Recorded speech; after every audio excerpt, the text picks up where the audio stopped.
અંદાજે 600-700 વર્ષથી આ ઘી ભંડાર ભરેલો છે।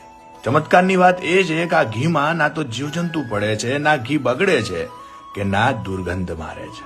હું વાત કરી રહ્યો છું ખેડા જિલ્લાના રઢુ ગામે આવેલ શ્રી કામનાથ મહાદેવના ઘી ભંડારની, કે જેમાં અંદાજે 1300 ગોળીઓ ઘીની ભરેલી છે। આ મહાદેવના મંદિરને બીજું કાશી પણ કહેવાય છે, કે જ્યાં ઉગમણી નદી, ઉગમણા મહાદેવ અને ઉગમણું શમશાન આવેલ છે। સંવંત 1445 થી ચાલતી આ અખંડ જ્યોત રઢુ ગામના પટેલ જેસંગભાઈ લાવ્યા હતા। કહેવાય છે કે એમને ટેક અને ભક્તિથી પ્રસન્ન થઈ ખુદ મહાદેવે સપનામાં આવીને જ્યોત લઈ આવવા આજ્ઞા કરી હતી, જેને અખંડ પ્રજ્વલિત રાખવા ગામમાં જે ઘરે ગાય કે ભેંસનું વિયાણ થાય એના વલોણાનું શુદ્ધ ઘી દાદાની જ્યોતમાં અપાતું।